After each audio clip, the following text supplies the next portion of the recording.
Xin chào quý vị. Chào mừng quay trở lại kênh Trí Tuệ Phật Học.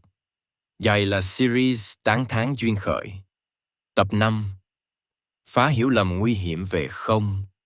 Trong tập trước, Ngài Dalai Lama đã giới thiệu duyên khởi như nguyên lý cốt lõi của Phật Pháp, đồng thời làm rõ những hiểu lầm phổ biến khi cho rằng duyên khởi là định mệnh hay ngẫu nhiên. Khi đã làm rõ rằng duyên khởi là nguyên lý nền tảng của toàn bộ Phật Pháp, Ngài Dalai Lama tiếp tục dẫn người nghe đi sâu hơn vào một điểm thường gây bối rối: mối quan hệ giữa duyên khởi và tánh không. Với nhiều người, hai khái niệm này dường như mâu thuẫn. Một bên nói rằng mọi thứ sinh khởi do điều kiện, một bên lại nói rằng mọi thứ là không. Nhưng theo Ngài, nếu hiểu đúng, đây không phải là mâu thuẫn, mà là một mối quan hệ logic chặt chẽ. Ngài Dalai Lama khẳng định rằng chính vì các pháp do duyên sinh nên chúng không có tự tính. Và chính vì không có tự tính nên chúng mới có thể dọ duyên sinh. Hai điều này không tách rời nhau. Nếu một pháp có bản chất cố định, tự tồn tại từ phía nó, thì nó không cần nương vào điều kiện. Nhưng thực tế, không có pháp nào tồn tại theo cách ấy. Theo Phật Pháp, tánh không không có nghĩa là không có gì cả. Ngài Dalai Lama nhấn mạnh rằng đây là một trong những hiểu lầm nguy hiểm nhất. Khi nghe chữ không, nhiều người lập tức liên tưởng đến hư vô, phủ nhận thế giới, phủ nhận kinh nghiệm sống. Nhưng tánh không mà Đức Phật chỉ ra hoàn toàn không mang ý nghĩa đó. Tánh không chỉ có nghĩa là không có tự tính, không có một bản chất độc lập, cố định tồn tại từ chính nó. Các hiện tượng vẫn xuất hiện, vẫn vận hành, vẫn tạo ra hệ quả, nhưng cách tồn tại của chúng không giống như cách tâm vô minh thường tưởng tượng. Ngài Dalai Lama giải thích rằng, con người có xu hướng gán cho sự vật một bản chất thật. Khi thấy một đối tượng, tâm liền cho rằng đối tượng ấy tồn tại từ phía nó, mang sẵn những phẩm chất nhất định. Từ đó, tham ái hoặc sân hận sinh khởi.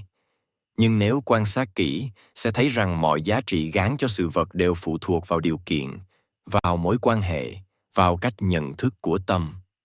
Chính ở điểm này, duyên khởi và tánh không gặp nhau.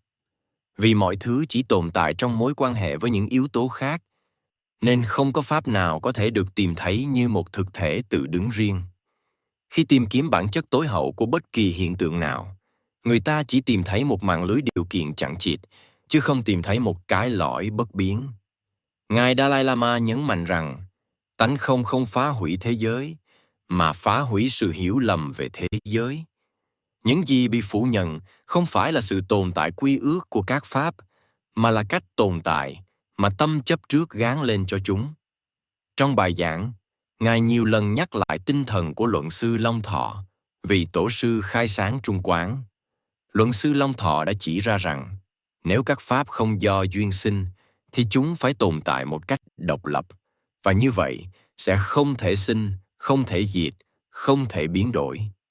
Nhưng vì rõ ràng các pháp sinh diệt và biến đổi, nên chúng không thể có tự tính. Ngài Dalai Lama giải thích rằng, Trung Quán không phải là một hệ thống triết học bi quan hay phủ định mọi thứ. Trái lại, Trung Quán chỉ ra con đường trung đạo, tránh hai cực đoan: chấp thượng, cho rằng sự vật tồn tại cố định, và chấp đoạn, cho rằng không có gì tồn tại cả. Tánh không, theo cách hiểu này, chính là nền tảng để giải thích vì sao nhân quả vận hành. Nếu các pháp hoàn toàn không tồn tại, thì không thể nói đến nhân và quả. Nhưng nếu các pháp tồn tại một cách cố định, thì nhân quả cũng không thể vận hành. Chỉ khi các pháp không có tự tính, nhưng vẫn tồn tại quy ước, thì sự chuyển hóa mới trở nên khả thi. Ngài Dalai Lama đặc biệt nhấn mạnh rằng, hiểu tánh không không phải là một bài tập trí tuệ thuần túy. Nếu việc học chỉ dừng lại ở khái niệm, thì tánh không có thể trở thành một thứ triết lý khô cung, thậm chí gây hoang mang. Nhưng khi tánh không được gắn với duyên khởi và đời sống thực tế, nó trở thành một công cụ giải phóng.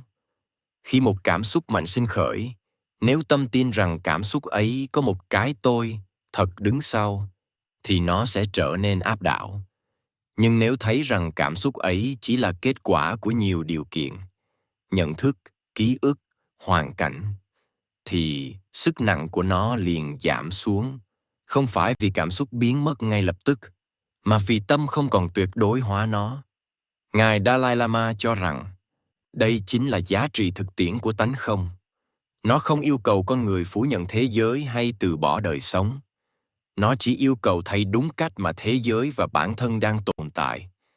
Ngài cũng cảnh báo rằng, nếu hiểu sai tánh không, người học có thể rơi vào thái độ buông xuôi, cho rằng không cần đạo đức, không cần trách nhiệm, vì mọi thứ đều không. Nhưng đây là sự hiểu sai hoàn toàn. Chính vì các pháp không có tự tính, nên mọi hành động mới có khả năng tạo ra kết quả khác nhau. Nếu mọi thứ đã cố định, thì đạo đức trở nên vô nghĩa. Trong mạch tư duy của Ngài Dalai Lama, tánh không không đứng riêng lẻ. Nó luôn đi cùng với duyên khởi và lòng từ bi. Khi thấy rằng mọi chúng sinh đều bị chi phối bởi vô minh và điều kiện, tâm tự nhiên sinh khởi sự cảm thông thay vì phán xét. Trí tuệ và từ bi không tách rời nhau. Ngài kết luận rằng, duyên khởi và tánh không là hai mặt của cùng một thực tại. Một mặt cho thấy cách các pháp sinh khởi và vận hành, mặt kia cho thấy cách các pháp không có bản chất cố định. Khi hai mặt này được hiểu đồng thời, Phật Pháp trở nên trọn vẹn, không rơi vào mê tín, cũng không rơi vào hư vô. Và chính trên nền tảng ấy, những giáo lý tiếp theo như tu diệu đề, vô minh hay con đường đoạn trừ khổ đau mới có thể được hiểu một cách sâu sắc. Không còn là những khái niệm rối rạc, mà là một hệ thống nhất quán hướng đến giải thoát. Trong tập tiếp theo, Ngài Dalai Lama sẽ trình bày tu diệu đế như một cấu trúc rất logic, nơi khổ đau được nhìn nhận, phân tích và chuyển hóa một cách thực tế, không bi quan cũng không mơ hồ. Xin cảm ơn quý vị đã đồng hành cùng kênh Trí Tuệ Phật Học. Xin chúc quý vị luôn mạnh khỏe, an nhiên giữa đời thường. Hãy nhấn like và subscribe kênh để không bỏ lỡ những nội dung hữu ích tiếp theo nhé.